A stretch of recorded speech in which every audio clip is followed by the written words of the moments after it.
अभी तक हमने बात किया था कि स्टोरी में किस तरह से फॉर्मेटिंग आप फॉलो कर सकते हो। Now let's focus on to the imagination part कि कैसे एक अच्छा इमेजिनेशन हो सकता है। तीसरा पार्ट कैसे एक अच्छा स्टोरी लिखते हो। Let's I mean understand this with the live examples and we have few pictures on the screen and look at the screen. अभी मैं नहीं हूँ तो आप यहाँ पे इस पिक्चर को ध्यान से देखिए। इमेजिनेशन के लिए सबसे इंपॉर्टेंट पार्ट होता है आपका observation skill. Pause the video here for at least 30 seconds का टाइम होता है। 30 सेकेंड के लिए पॉज कीजिए, look at the picture very carefully. Whatever you see into the picture write in the comment box. उसके बाद आप दूसरे कमेंट पढ़ना कि किसी को क्या दिखाई दे रहा है, आपको क्या दिखाई दे रहा है यहाँ पे। When you look at the picture, और ये देखो पॉज करके करना है। अगर आपने नहीं किया तो इसका मतलब है कि आप शॉर्टकट ढूंढ रहे हो। Have you noticed here written my goal MBBS? Have you written this boy is in the formal style लगा के बैठा हुआ है? There's a calendar on the wall. There is a pen stand और मे बी वाईफाई का कुछ हो सकता है। बुक्स यहाँ पे रखी हैं। ये किस सिनेरियो में हो सकता है? जब तक आप हर चीज़ को नहीं देखोगे आपका स्टोरी रिलेवेंट हो ही नहीं सकता है, क्योंकि आप कुछ ना कुछ अगर मिस कर दोगे उसमें बहुत डिफरेंसेस होते हैं। So for example, if you look at this picture, there is a girl, she is slightly emotional or maybe concerned about something and the boys try to help out है, कुछ बता रहा है उसको।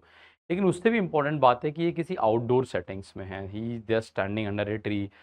पीछे आप देखोगे यहाँ पे तो there is a building, you can see this is seems like a kind of a government कोई कॉम्प्लेक्स है, या तो कुछ गवर्नमेंट बिल्डिंग है, ऑफिस हो सकता है, कोई स्कूल या कॉलेज हो सकता है, उसके गार्डन में खड़े हैं। And then story goes into the correct way, क्योंकि जब तक आप ये नोटिस नहीं करोगे तब तक आपका इमेजिनेशन नहीं होगा, ऐसा लगा रट के आया है।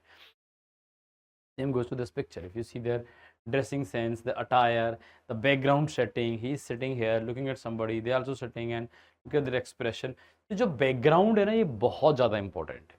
इसके बिना आप ना पूरा का पूरा असेंस खो देते हो। I mean look at this picture. अब देखो कुछ पिक्चर यहाँ पे बहुत ही क्लियर जैसे दिख जाती हैं, कुछ काफ़ी ब्लर होती हैं, कुछ बहुत ब्लर होती हैं। कुछ पिक्चर इतनी क्लियर होती हैं कि यहाँ पे आइडिया सबका सेम जनरेट हो सकता है। नाउ इस पिक्चर में भी आप 30 सेकंड का ब्रेक लोगे एंड देन देखोगे आपने क्या-क्या देखा इस पिक्चर में। क्योंकि फिर मैं आपको बताऊँगा कि एक्चुअल डिफरेंस क्या है एक अच्छी स्टोरी में, एक नॉर्मल स्टोरी में। तो ये तो आपका ऑब्जर्वेशन स्किल्स है। If this is good, your imagination will automatically be good. ना स्टोरी की बात करें, से फॉर एग्जांपल इसमें सभी लोगों ने यही सब की एक चेन लेके भाग रहा है, ये लड़की लेडी चिल्ला रही है ऐसे करके, उसका कुछ चोरी हो रहा है। But how can it be a better story? To make it a better story, now you have to understand कि आपने हर चीज़ को ऑब्जर्व किया। आपने पीछे दुकान भी देखा, एक ग्रोसरी शॉप है, एक टीवी यहाँ पे लिखा हुआ है, यानी कि वो इलेक्ट्रॉनिक शॉप है।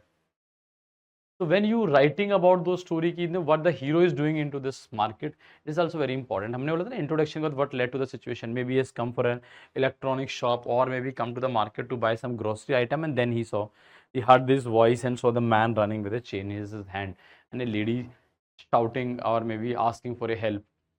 तो दिस इज कि आपने वो बैकग्राउंड भी नोटिस किया है, जिससे मुझे पता लगता है कि बच्चे का स्टोरी रेलेवेंट है, इमेजिनेशन भी अच्छा है।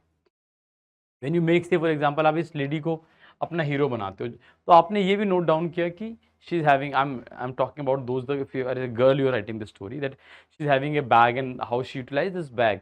तो मुझे पता लगा ओके यार, ये बच्ची ने ना मतलब छोटे छोटे डिटेल्स को ऑब्जर्व करना स्टार्ट किया, और यहाँ पे रट के नहीं आई है स्टोरी, बट एक इम्प्रोवाइजेशन ऑफ द सिचुएशंस में देख के अपने आप को रख के फिर एक अच्छा इमेजिनेशन मेरे को दिखाया। When you see this man who is running behind and also holding something, मतलब ऐसे करे कुछ उठा रहा है नीचे से, तो इसका मतलब क्या है कि उसने ज़मीन से में कोई पत्थर उठाया, कुछ उठाया, throw into the thieves feet और समथिंग एंड फॉल डाउन। तो आप मतलब इनका ऑब्जर्व करना बहुत ज़रूरी है। अगर ऑब्जर्व नहीं करोगे तो प्रॉब्लम आएगा आएगा। सेम वे फॉर एग्जांपल आपका आइडिया क्या है इसमें, अगर आपने, मैंने ये पिक्चर में इसमें आपने आइडिया लिखा कि theft into the market, into the market, और आप लिखते हो कैचिंग ए थीफ, दोनों में बहुत डिफरेंस है, ज़मीन आसमान का अंतर है। क्यों अंतर है? क्योंकि जब आप बोलो थेफ्ट इन ए मार्केट तो आप सिर्फ थेफ्ट पे फोकस कर रहे हो।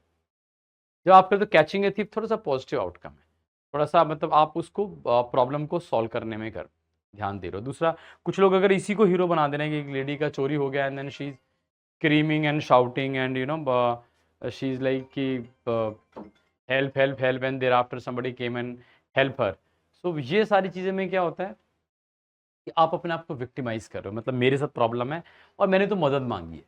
So rather than this, you become the the guy who is going to be helping somebody else. So एक अच्छा इमेजिनेशन के साथ साथ constructive thought process where you are thinking that you are a leader और you kind of a hero try to solve the problem rather than becoming a victim of the problem.